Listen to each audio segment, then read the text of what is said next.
Langit di atas tanah Jawa tidak lagi sama. Sejak gugurnya naga Niras, keseimbangan dunia terguncang. Angin membawa kabar. Putri Ara Diandra Sukma adalah pendekar cahaya tertinggi. Dunia persilatan pecah dua. Setiap pertemuan berakhir bentrokan. Karena semua tahu, siapapun yang menguasai Sinduwangi akan menguasai arah dunia. Di sebuah kawah purba, berkumpul 7 penguasa kegelapan, lebih licik dari naga Niras. Kala Agra berkata, Ara tidak bisa dikalahkan dengan kekuatan. Ia harus dipatahkan dengan pengorbanan. Mereka bersumpah untuk memerah Sinduwangi perlahan dari dalam. Di istana, Raja Bambang Santoso memandang Ara. Anakku, rakyat kita pun akan diuji. Ara mengepalkan tangan. Kalau mereka menyentuh rakyat, aku tidak akan mundur. Malamnya, Raka merasakan pertanda akan ada darah. Di Gunung Kahuripan, para pendekar putih berkumpul mengakui Ara. Seorang resi tua berkata, cahaya sejati bukan membuat dunia tunduk, tapi membuat dunia berani memilih kebaikan. Awan hitam menggulung perlahan, pertanda konspirasi besar. Ketika satu naga gugur, yang lebih berbahaya adalah mereka yang belajar dari kekalahan.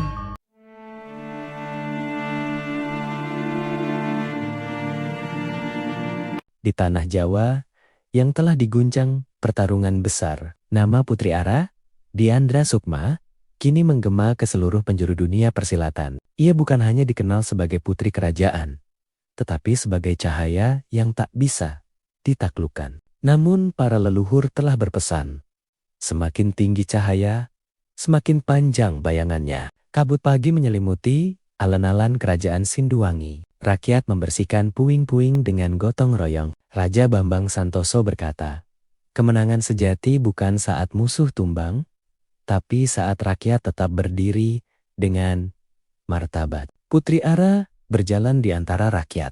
Seorang anak kecil bertanya, Kakang Putri, apa Putri tidak takut? Ara tersenyum.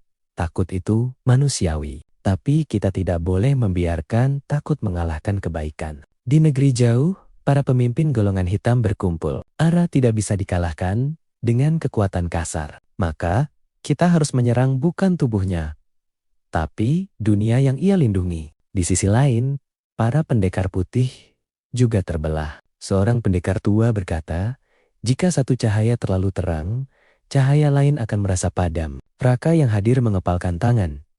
Kalau kebaikan dipertentangkan dengan ego, maka kita sedang membuka jalan bagi kegelapan. Konflik pun meledak di mana-mana. Namun Putri Ara selalu mengingatkan, kejahatan harus ditumpas, tapi kemanusiaan tidak boleh mati. Di malam hari, Ara dan Raka berdiri di atas tembok keraton. Ara berkata, tugas kita bukan mengakhiri perang, tapi menjaga agar harapan tidak ikut mati. Kitab Wangsit kembali terbuka. Cahaya hanya bertahan jika dijaga dengan hati yang bersih. Raja Bambang Santoso menutup kitab.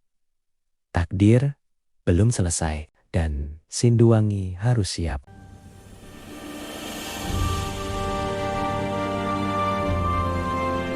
Di dunia persilatan, tidak ada kemenangan yang benar-benar utuh.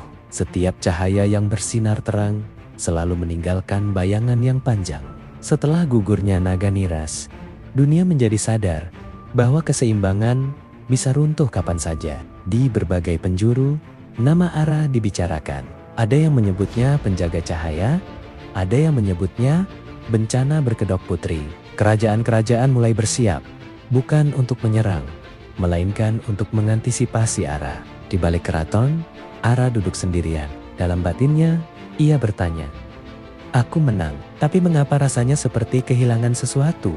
Kekuatan besar tidak hanya menghancurkan musuh, tetapi juga mengikis jiwa pemiliknya. Raka datang dan berkata, dulu aku hampir hilang karena gelap. Sekarang aku takut kau hilang karena cahaya. Raka melanjutkan, dan jika kau terus maju sendirian, kau akan menyerang dirimu sendiri.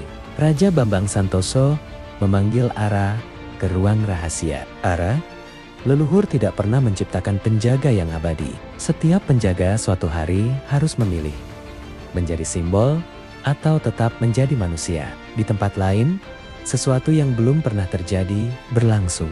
Pendekar golongan hitam dan putih duduk satu meja karena takut pada satu nama yang sama.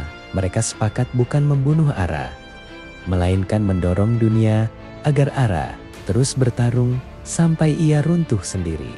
Fitnah dan konflik kecil sengaja diciptakan untuk memaksa Ara selalu turun tangan, membuatnya lelah secara batin. Malam itu, R.I. Setiani memeluk putrinya. Enduk, kejahatan tidak selalu harus dibunuh. Kadang, ia harus dibiarkan lelah oleh kebaikan.